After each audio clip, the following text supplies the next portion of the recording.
before we kind of sew things up with PWG, I want to shift gears real quick because we've had some conversation over the past few days. Our show is a huge supporter of the ECWA Super 8, which is coming up here in the next few months. And I know you've competed in that tournament before.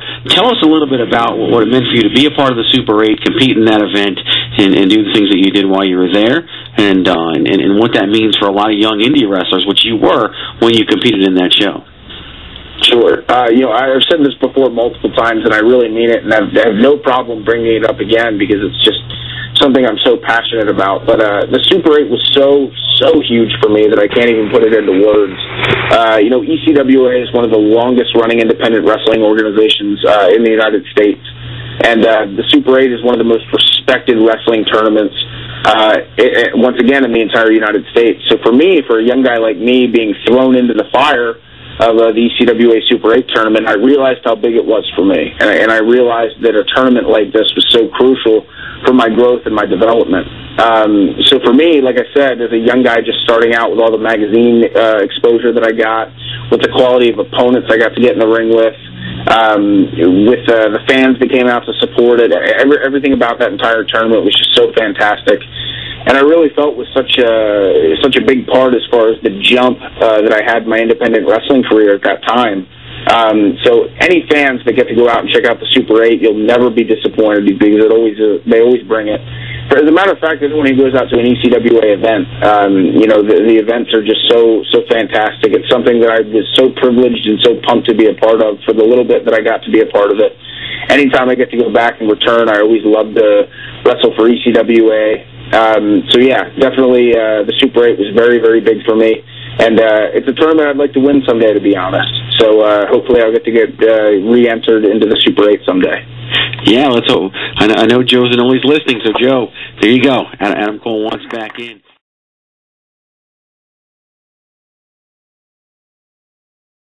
Definitely. Now, I want to take a step back here. The 2011 Super 8 tournament, this was actually the first time I got to see you perform live.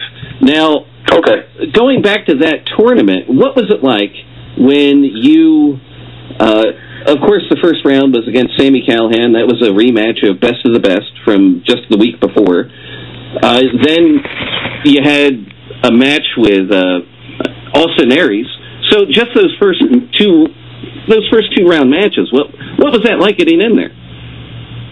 Yeah, no, those were very big for me. I don't need to go down here and talk about how prestigious and how important the Super 8 is because everyone already knows that. But certainly that was a case for me where not only was I in there at the Super 8 tournament, but the quality of opposition that I was in the ring with was insane.